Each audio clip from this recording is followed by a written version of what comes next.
Sejam bem-vindos à maior e mais moderna feira 100% digital do agronegócio da Amazônia Legal. Conecta Sebrae, segundo o Agrolab Amazônia, e que jorrem rios de oportunidades nos 3 dias de realização, 14, 15 e 16 de setembro de 2021.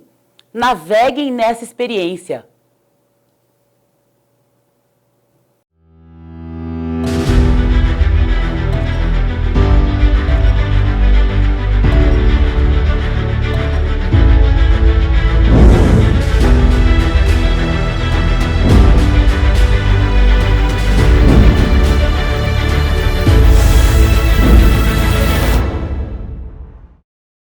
Meu nome é Sérgio Silva, sou economista da Sudan, economista, mestrado em economia, na área de desenvolvimento econômico regional, atualmente doutorando também em economia na Universidade Federal do Pará.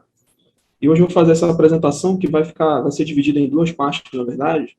Eu vou fazer essa primeira parte, que é a metodologia para escolha de espaços prioritários para intervenção de políticas públicas, na Amazônia.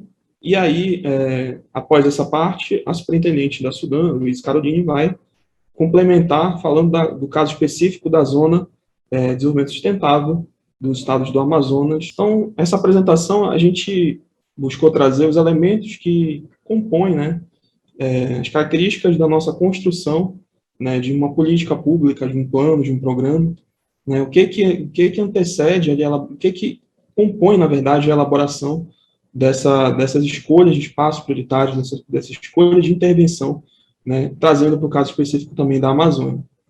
Então, essa primeira etapa ela é fundamental, que seria a questão da problemática, que seria a demanda por intervenção. Então, o que seria uma demanda por intervenção? Que geralmente, um programa, um plano, ele é feito a partir da identificação de uma demanda.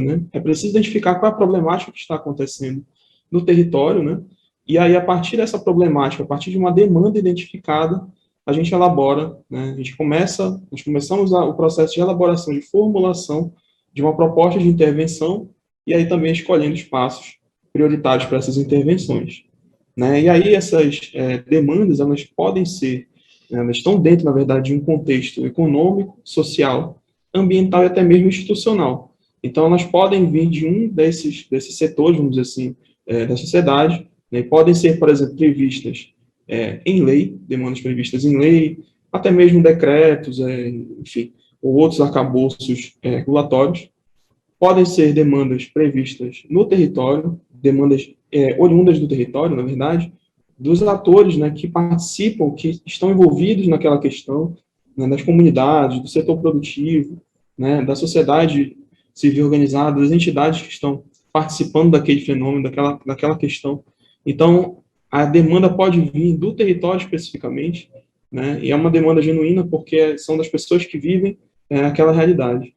Essas demandas também podem vir dos órgãos de controle interno e externo. No âmbito federal, a gente tem casos em que os órgãos de controle, eles observam, dentre as políticas públicas, espaço para atuação mais efetiva do Estado. Então, alguns pontos podem ser criados a partir da verificação nas auditorias de órgãos de controle, como o Tribunal de Contas da União, a Controladoria Geral da União, a identificação desses órgãos de controle, tanto interno quanto externo, de quais são os requisitos que as políticas públicas devem ter, e aí eles identificam os gargalos e as ausências, e a partir daí podem haver formulações específicas também para suprir esses pontos faltantes na política pública. Também pode ser identificado demandas a partir de organismos internacionais. O caso da Amazônia é um caso também que a gente também pode observar um pouco disso, que organismos internacionais podem ter interesses específicos, aquela questão do território nacional pode ser um problema a nível mundial, a nível internacional, uma questão de segurança, uma questão ambiental, enfim, existem diversas naturezas em que aquela questão pode ser importante no nível mundial, e aí os organismos internacionais podem começar a demandar intervenções específicas, né? E isso pode se sobressair no ambiente institucional, e aí ensejando uma proposta também de intervenção, um plano, um programa específico para aquela determinada área.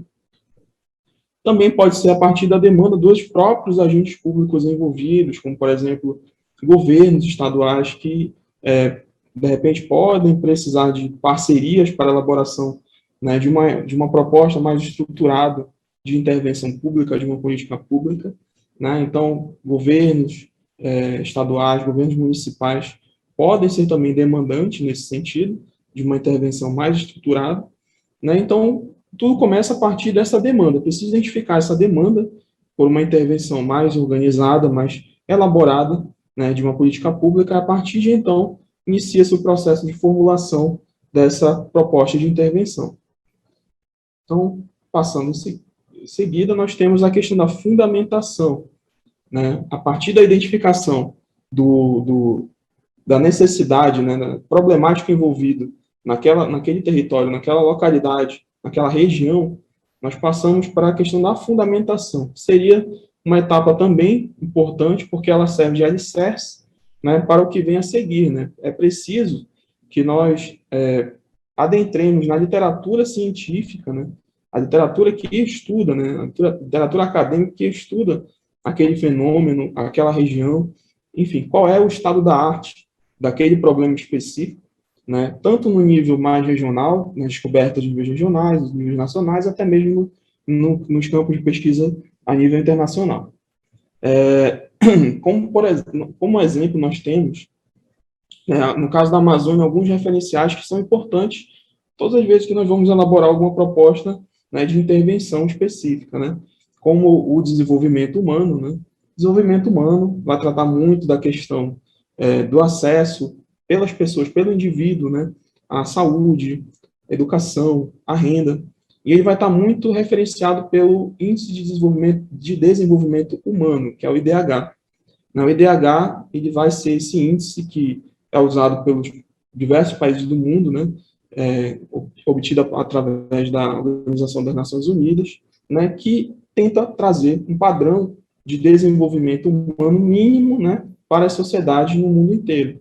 Então, as descobertas científicas de desenvolvimento humano, né, as condições de pobreza e quais são os padrões mínimos que se deve ter um ser humano, é importante estar atento, né, estar atento às mais recentes descobertas da literatura em relação a isso, e também aos indicadores que são utilizados. A questão do desenvolvimento sustentável já é um pouco diferente, também muito importante, principalmente na questão da Amazônia, quando se trata da Amazônia, porque o desenvolvimento sustentável é o princípio do desenvolvimento trazido a partir do uso racional dos recursos, né? Você utiliza economicamente o recurso, contudo, de forma racional, contudo, de forma a fazer com que ele permaneça para as futuras gerações, para que ele possa ser utilizado continuadamente, para que ele não se esgote, né? Para que ele a gente não deixe o recurso exaurir, né? Então, é importante ter essa noção do desenvolvimento sustentável. Então, como na Amazônia nós temos diversos recursos naturais, como água, como recursos florestais, enfim, diversos recursos, é importante porque para cada recurso natural, para cada região específica, existe uma literatura que trata como deve ser tratado o desenvolvimento sustentável para essa região. E aí também nós temos o desenvolvimento regional, né? Enquanto o humano trata da questão mais do indivíduo, o desenvolvimento sustentável trata da questão do uso racional dos recursos, o desenvolvimento regional, ele vai trazer a importância daquela região. Que papel aquela região exerce em relação às outras regiões, em relação ao território nacional, em relação aos outros países também. Qual é a vocação produtiva, qual é a especialização produtiva, qual é a estrutura produtiva daquela região, né? O que está mais desenvolvido, o que está menos desenvolvido, quais são as empresas que têm, os empreendimentos que têm maior destaque, o que precisa ainda ter maior destaque, né? E em relação, qual é a configuração em relação aos diversos locais, né, diversos municípios, estados, né, qual é a inter-relação entre eles. Então, o desenvolvimento regional vai trazer a questão principalmente econômica, mas também conectada com a questão ambiental, com a questão social. Então, é preciso, né, eu dei 3 exemplos aqui, é preciso ter esses arcabouços teóricos muito bem fundamentados, né, descritos, né, no documento, que vai dar base e sustentação para a formulação do plano política pública que vai ser elaborado. Tá? Então, essa parte é uma parte importante, e aí ela vai dando base para as outras. A partir da problemática, da identificação das demandas, a partir da fundamentação, nós chegamos à questão. Nós elaboramos algumas premissas, né, a partir das teorias existentes, contudo, nós precisamos entender o que está acontecendo de fato, e aí o diagnóstico e caracterização vai ser fundamental para fazer o exame e ver quais são os principais números, né, que representam aquele território. Quais são os principais números que estão sendo identificados, né, como referência naquele território.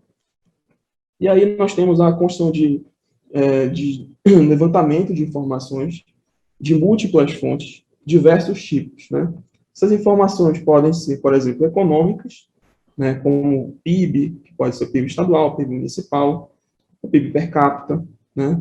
Essas informações podem ser sociais, né, como o IDH, o IDHM, né, o índice de Gini, ou ambientais, como a taxa de desflorestamento, as emissões de gases de efeito estufa.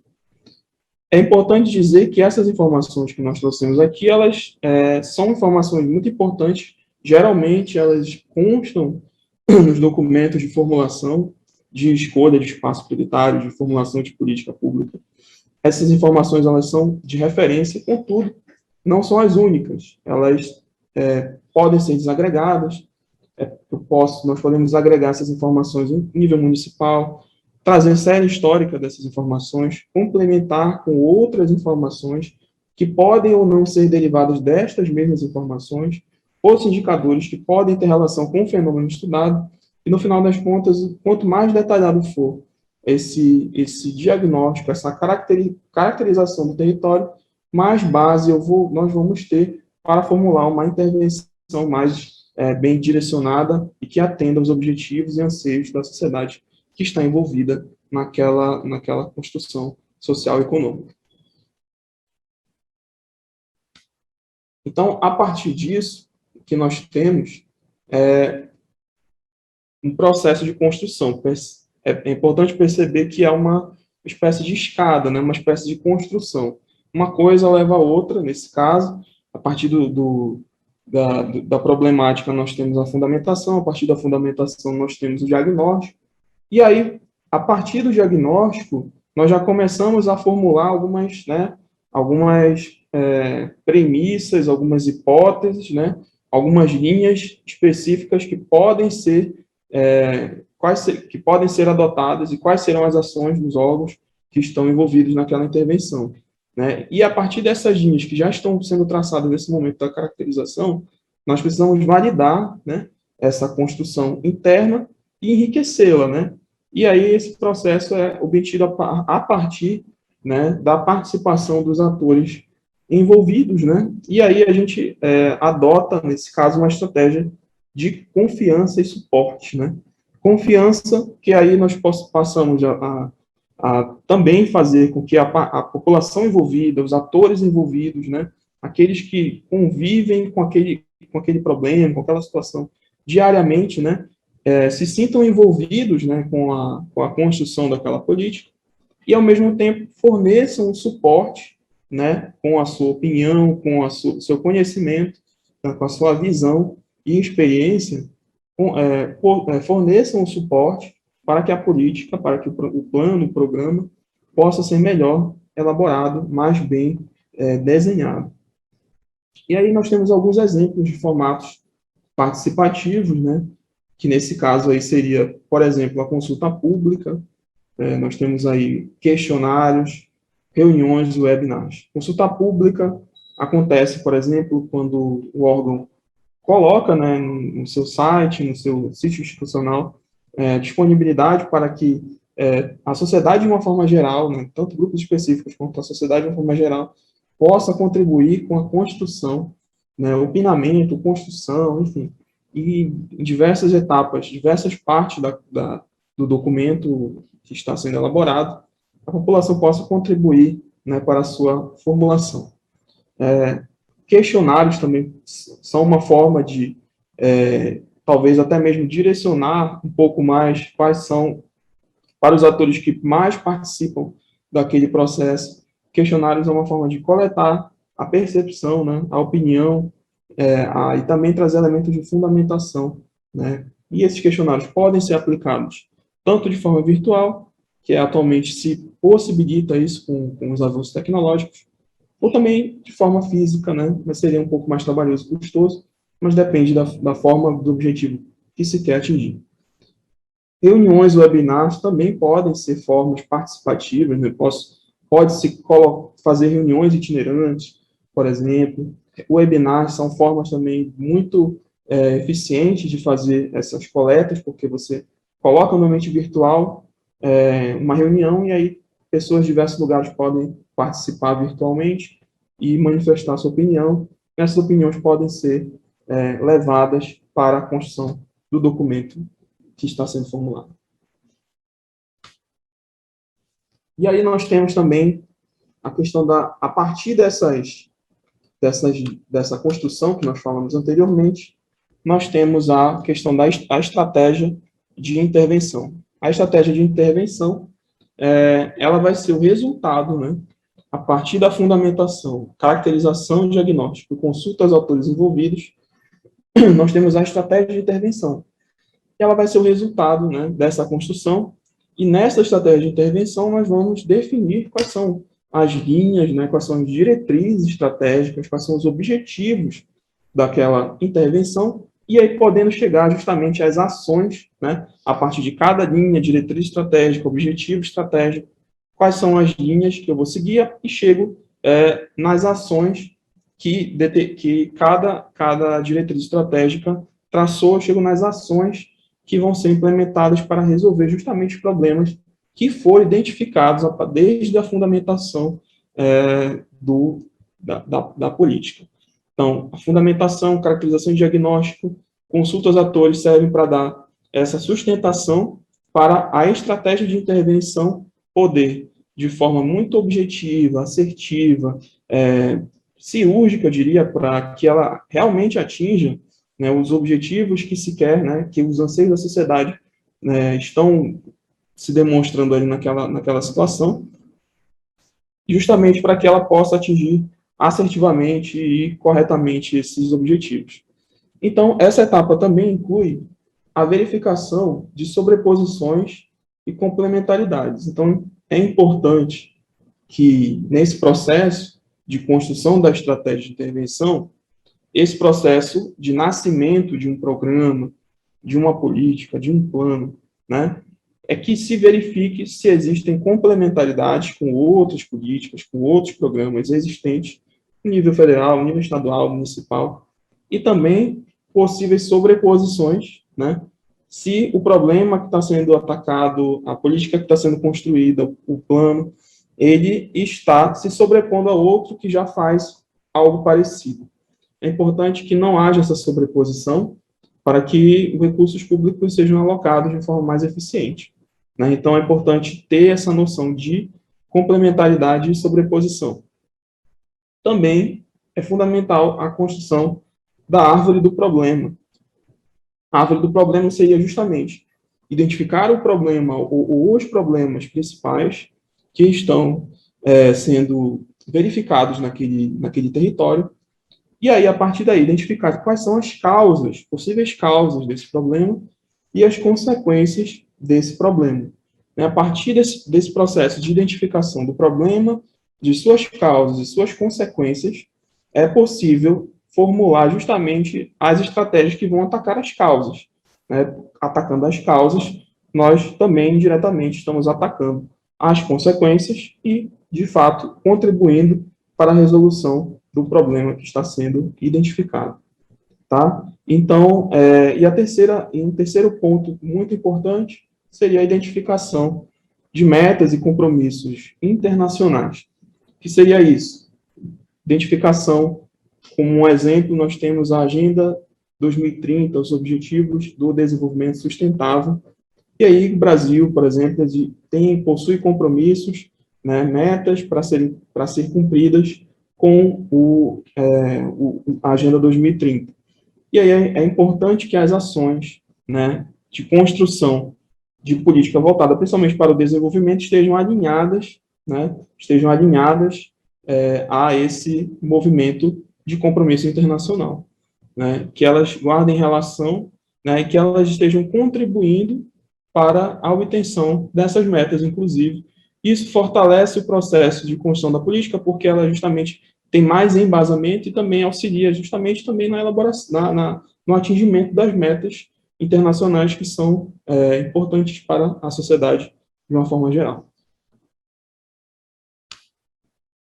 A partir desse momento em que nós temos a concepção da estratégia, né? Essa estratégia ela vai derivar nas ações, né? Quais são as ações que vão ser implementadas de fato? Então, em muitos casos, nós teremos inclusive um plano de ação, né? Que terão responsáveis, terão ação específica, projetos que serão implementados. Isso tudo deriva da estratégia de intervenção. Porém, a partir do momento que nós concebemos a estratégia de intervenção, nós temos que compreender que é preciso identificar como que vai ser gerido, né?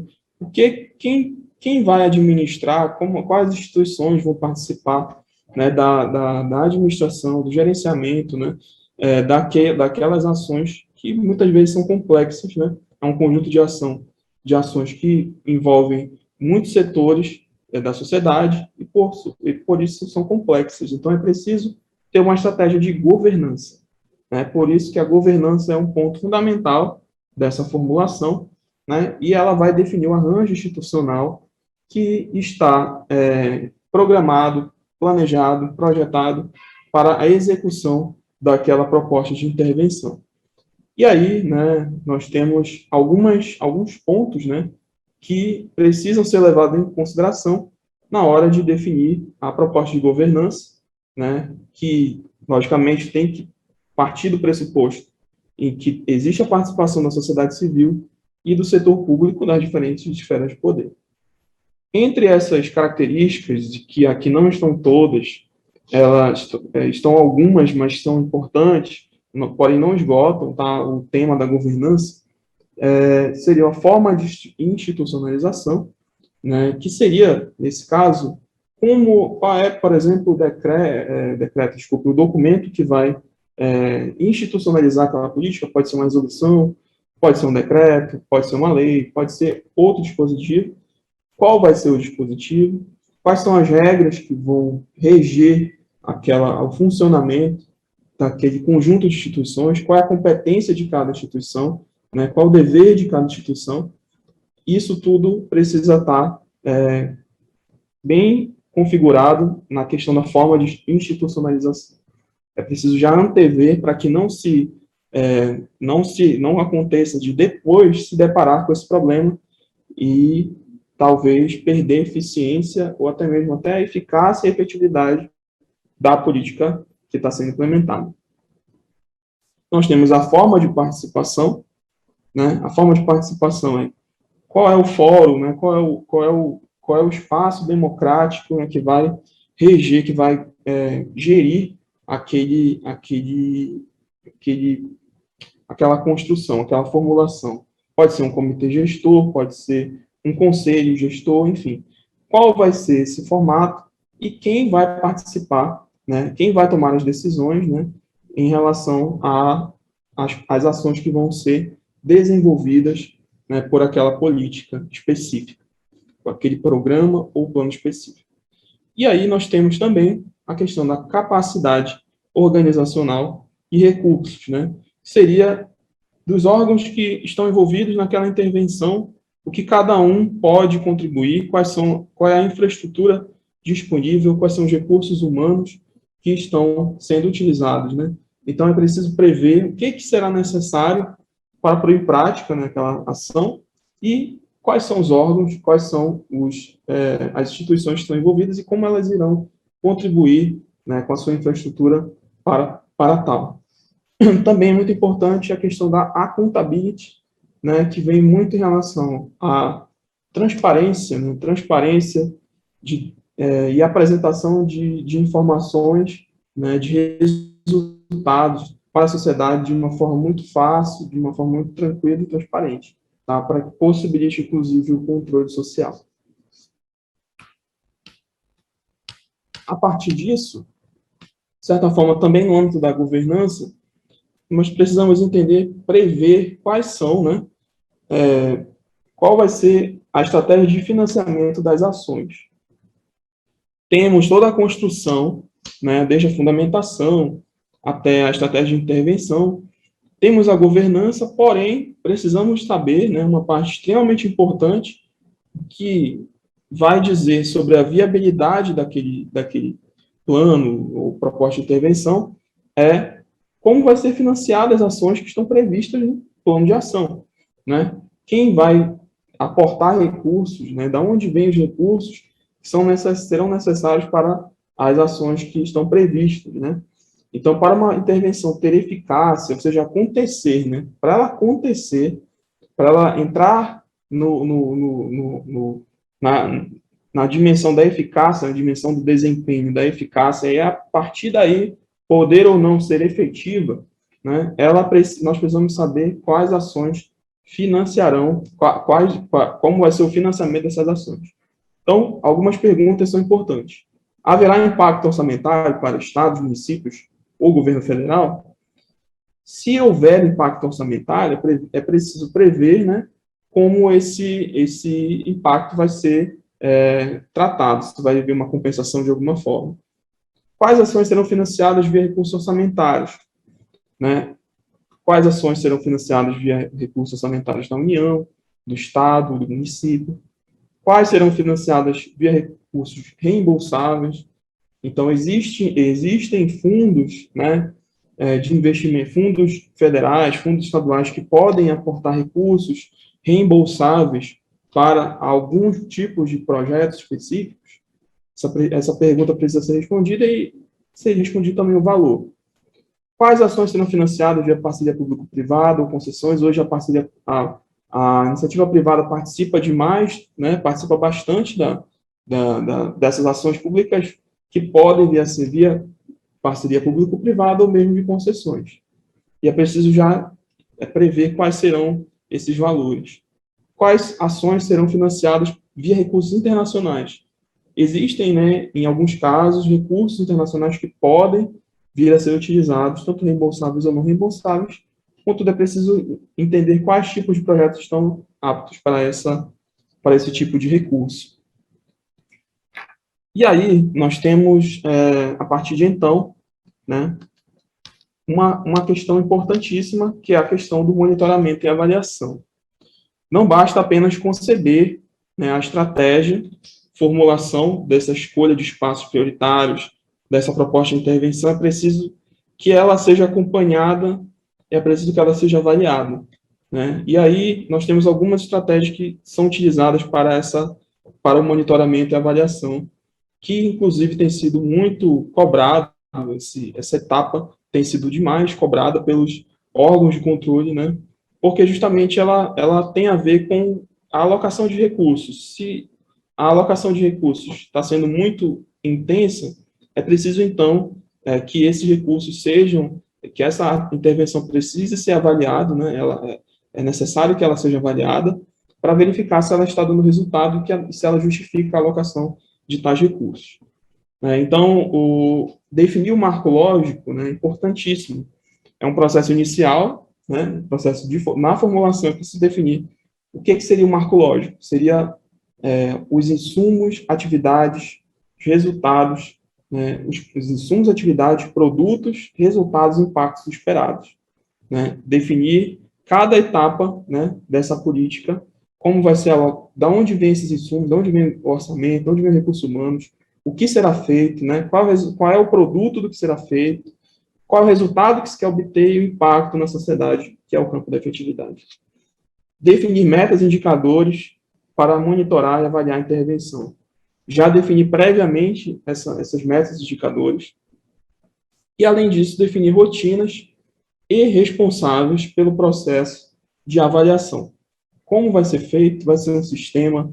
Não vai ser um sistema? Vai ser como? De onde vêm os dados? E quem são os responsáveis? Quem vai fazer a coleta? Quem vai fazer os estudos?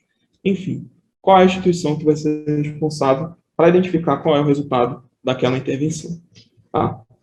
E aí, já finalizando a nossa exposição, nós temos outros tópicos, né, também de análise, que essa análise nós chamamos de análise ex ante, né, que seria uma análise que se faz antes, né, antes da intervenção de fato acontecer, no caso, que seria a etapa do planejamento de fato das ações.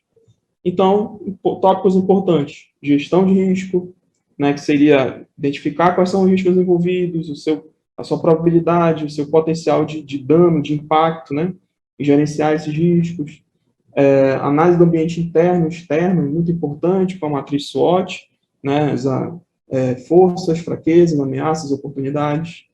Análise do impacto regulatório, ver como isso vai impactar o grupo, alvo e também outros grupos que podem ser impactados com aquela nova política. Plano de comunicação, né, que seria o público, que envolveria o público-alvo, objetivos, mensagens, né, meios e resultados. E aí, né, a gente fecha, de certa forma, esse ciclo, né, e aí esse ciclo é um ciclo extremamente importante, né, para a definição dos espaços prioritários, porque existe a parte de definição, a partir da estratégia que nós tratamos, a partir da estratégia de identificação das características territoriais, demográficas, ambientais, econômicas, né, e a partir daí nós traçamos linhas com os perfis, né, os perfis específicos de cada região que nós estamos querendo atender, né, qual região-alvo, né, e aí objetivos específicos com ações específicas, né. Contudo, também existe o outro lado, que é o lado de certas referências que precisam ser atendidas, né, para a construção de uma política mais robusta, de uma intervenção mais robusta. Então, aqui a gente buscou dar esse panorama de uma forma geral, de como a gente tem feito esse exercício de formulação dessas escolhas de passos prioritários dentro da Sudan. E aí, após essa apresentação que eu fiz inicialmente, nossa superintendente da Sudan, Luiz Caroline, vai explicar para vocês um caso específico da aplicação de todos esses requisitos, né, a aplicação de uma forma geral desses requisitos, como foi feito o caso da Zona de Desenvolvimento Sustentável dos estados do Amazonas, Acre e Rondônia. Então, a partir de agora, deixo-vos em excelente companhia com a nossa superintendente, que vai fazer essa exposição, e aí agradeço pela oportunidade aqui. Meu contato é sergio.silva@sudan.gov.br, sou servidor da Sudan, estou à disposição ao que for preciso. Muito obrigado a todos. Olá, em nome da Superintendência do Desenvolvimento da Amazônia da Sudã, eu dou as boas-vindas a todos vocês. Vocês acabaram de ouvir o nosso Sérgio falando sobre a Zona de Desenvolvimento Sustentável, e agora eu vou falar um pouquinho, de uma forma bem rapidinho para vocês, sobre um caso exitoso que pretendemos que seja um projeto piloto a ser implementado nas outras regiões emblemáticas da Amazônia, que é a Zona de Desenvolvimento Sustentável Abunã Madeira. Vocês já devem ter ouvido falar da AMACRO. AMACRO é o acrônimo dos estados do Amazonas, Acre e Rondônia, e é um projeto com essa base de zoneamento, de desenvolvimento sustentável, voltado lá para esses 3 estados. Uma ideia que começou lá atrás, com os pioneiros, que a gente fala carinhosamente, a turma que estava pensando em fomentar o setor do agronegócio e o setor também da infraestrutura. Aí depois veio a SUFRAMA, a Sudan foi convidada a participar, e nós fizemos um estudo, com base em tudo que vocês viram agora há pouco com o Sérgio, toda essa metodologia, o documento referencial, um diagnóstico, ouvindo os estados, percebendo quais são as grandes potencialidades e os grandes gargalos de cada região, com um olhar mais específico a partir dessas metodologias de planejamento. E aí a gente identificou 2 grandes problemas na região, que são o baixo índice de desenvolvimento humano em quase 43% dos municípios daquela região, e também a necessidade de fazer uma proteção à floresta amazônica nas áreas onde a pressão à floresta realmente está muito grande. Isso, alinhando aí ao que o Sérgio colocou para vocês, já traz a justificativa, já traz, eu acho que é o primeiro slide que ele passou, a respeito da justificativa da intervenção da política pública na região, com esse olhar mais focado, com um olhar de lupa para aquele recorte territorial. E a coisa foi evoluindo em relação à macro, e a partir do momento em que a Sudan, em conjunto com a SUFRAM e os demais atores, foram realizando, colocando na prática toda essa metodologia que o Sérgio explicou para vocês, nós vimos que o projeto acabou virando praticamente um outro projeto, com uma pegada de sustentabilidade ambiental bastante grande e necessária para aquela região, mas também com foco no desenvolvimento includente e sustentável, com aquele olhar do desenvolvimento regional, que é também a pegada da Sudã. E, a partir de então, a gente, obviamente, com toda essa evolução, nós, em comum acordo, resolvemos batizar esse novo projeto de Zona de Desenvolvimento Sustentável Abunã Madeira, fazendo alusão, obviamente, a duas características muito especiais daquela região. E trazendo um paralelismo, quando a gente for para a região da Transamazônica, quando a gente for para a região do Alto Solimões, conforme eu comentei. Então, ZDS Alto Solimões, ZDS Transamazônica, se tudo sair conforme planejado, sim, seremos exitosos nesse projeto. Mas, Carol, afinal de contas, qual que é a ideia lá para o Amazonas, para o Acre, para a Rondônia? O que isso tem a ver comigo, que sou produtor rural, comigo que sou um estudante que mora na cidade, comigo que sou um ribeirinho, por exemplo? Tem tudo a ver, porque o projeto, ele, a partir desses dois problemas que foram colocados, do documento referencial e do diagnóstico, nós elegemos, dentre a Política Nacional de Desenvolvimento Regional, dois grandes macroeixos, que são o eixo do desenvolvimento produtivo e também o eixo do desenvolvimento urbano e econômico. E, a partir desses dois grandes eixos, foram colocadas também ações específicas, microcaixinhas relacionadas à nossa área de atuação. Então, quando a gente fala de desenvolvimento produtivo, dentro do eixo desenvolvimento produtivo, do macroeixo, vai ter o quê?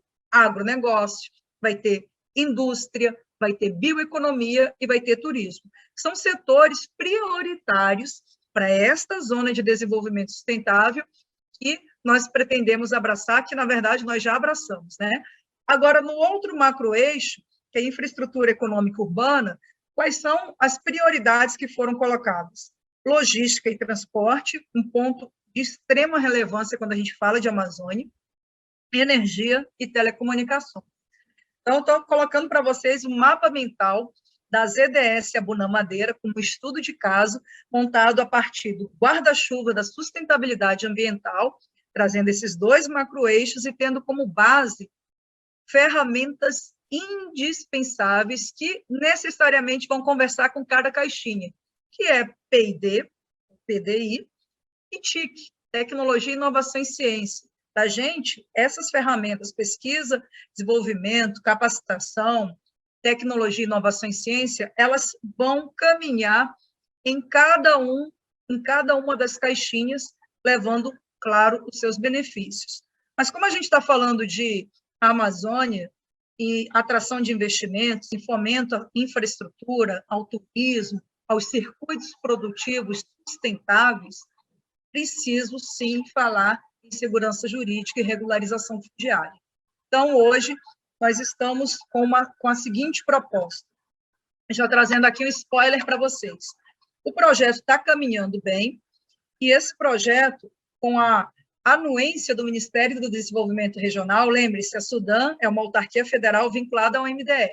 O MDR, ele está abraçando também este projeto, com ajustes que já estamos fazendo, que já fizemos também em relação às outras propostas que chegaram ao Ministério, para que a gente pudesse ter um alinhamento mais adequado para que seja criada, por meio de um decreto, essa zona de desenvolvimento sustentável, ancorada na legislação vigente, ancorada na Política Nacional de Desenvolvimento Regional, Objetivos do Desenvolvimento Sustentável e Agenda 2030.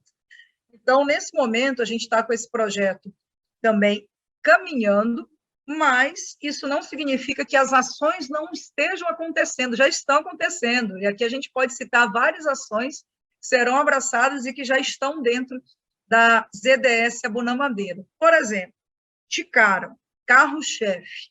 Já comentei sobre regularização fundiária, que é um gargalo em toda a Amazônia, para poder termos segurança jurídica, facilidades em relação ao acesso ao crédito e fomentar os circuitos produtivos, não apenas relacionados à agricultura familiar, a boas práticas de manejo, mas também a todas as outras linhas de crédito e projetos que podem ser financiados, por exemplo, por meio do FNO. Mas a gente está falando aí da ZEE, Zoneamento Ecológico Econômico, tão necessário na nossa Amazônia. A gente está falando de fibra ótica 5G, estamos falando em fomento ao turismo, não apenas o turismo de selva, mas o turismo gastronômico, ao turismo histórico-cultural, ao turismo de negócios. A gente está falando da BR-319, da BR-230, capacitação de gestores, a plataforma do Pronasolos, que está aí, que a gente precisa fazer uso, se apropriar dela, e, claro, levar verticalização e práticas sustentáveis para a região.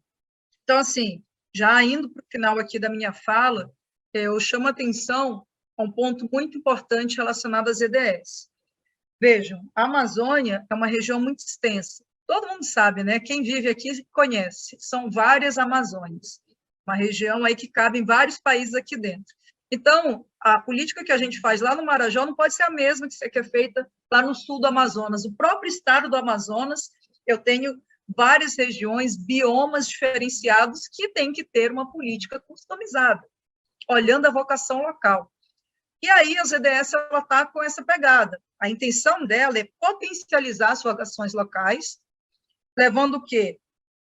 Colocando à mesa as nossas vantagens comparativas e eliminando ou reduzindo, mitigando os gargalos de infraestrutura, de telecomunicações, de saneamento, enfim, aqueles gargalos que sempre estão atravancando o desenvolvimento includente e sustentável. Então, foram, a partir dessa metodologia toda que o Sérgio muito bem colocou para vocês, nós temos o quê? 4 grandes regiões, vou colocar assim como se fossem regiões que foram customizadas em relação à nossa intervenção. Então, grandes eixos de intervenção. O primeiro deles é relacionado a áreas já antropizadas. Então, tem área que já houve, historicamente, uma ocupação territorial daquele recorte, as pessoas estão lá, é uma área que, obviamente, teve uma redução da cobertura florestal, mas as pessoas estão vivendo ali. Então, a gente tem que fazer face, colocar uma política pública, uma intervenção customizada para essas áreas. Então, se eu falar, por exemplo, de agronegócio nessa região, necessariamente vou ter que falar em produtos agroflorestais que possam trazer uma recuperação do solo, vou ter que falar na Embrapa, no uso das tecnologias. A gente sabe muito bem que é um setor ainda muito demonizado, mas que existem tecnologias completamente passíveis de serem utilizadas, aumentando a produtividade sem derrubar uma árvore sequer.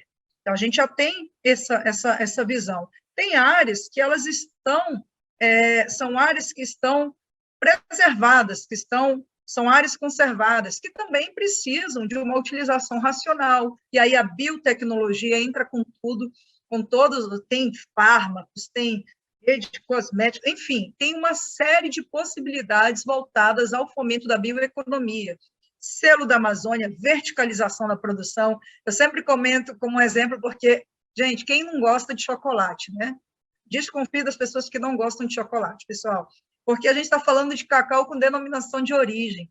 Temos na Amazônia, que é um fruto, aliás, um fruto nativo nosso da Amazônia, o cacau, a maior produção de cacau do país, e o Pará, o estado do Pará, puxando sardinha para o meu estado, Ele é o segundo ano consecutivo o maior produtor de cacau. Então, imagina chocolate com denominação de origem. Em Rondônia, eu comentei há pouco também, na outra palestra, o café de Rondônia, que também é um café premiado, recebeu também esse selo de identificação geográfica, a farinha de Bragança, o queijo do Marajó, uma série de produtos que podem trazer essa agregação de valor. Então, todos esses elementos, a partir de uma política customizada. A gente tem áreas também que são áreas em expansão, que também tem que ter um olhar diferenciado. E áreas de 4 cidades intermediárias, que são Ariquemes, Lábrea e as 2 capitais, lembrando que Manaus não entra nas EDS porque está mais para cima, a região das EDS, a Abunã-Madeira, pega o noroeste do estado de Rondônia, o sul do Amazonas e o leste do Acre. Então, é feito esse recorte e já estamos também fazendo uma revisão em toda os nossos estudos, porque é uma coisa dinâmica, tem que ser dinâmico, né? Para a gente customizar ainda melhor e otimizar o recorte territorial que foi colocado. Mas lembrando, com muito planejamento, as pessoas ficam um pouco ansiosas e querem ver a coisa já acontecendo. Também sou ansiosa e quero ver a coisa acontecendo, sou muito da execução.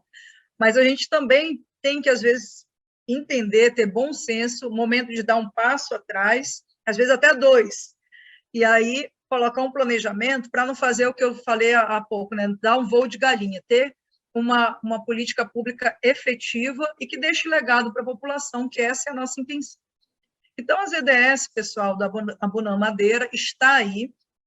Vamos ainda lançá-lo oficialmente, com toda a pompa e circunstância que merece, mas trazendo políticas e projetos efetivamente que vão melhorar a qualidade de vida da população, que os números e as estatísticas, elas são, assim, gritantes quando a gente vê o recorte daquela região, assim como acontece também em outras regiões da Amazônia, e fazendo esse cinturão de proteção à floresta amazônica com alternativas viáveis para a população. Então, acompanhe aí no site da Sudan, acompanhe a Sudan nas redes sociais para vocês terem mais informações sobre a ZDS Abunã-Madeira, que tudo indica será um caso, já está sendo, né? Já tem muita coisa acontecendo, muito exitoso, e um piloto a ser implementado em outras regiões emblemáticas da Amazônia. Um grande abraço e um bom evento a todos nós. Obrigada.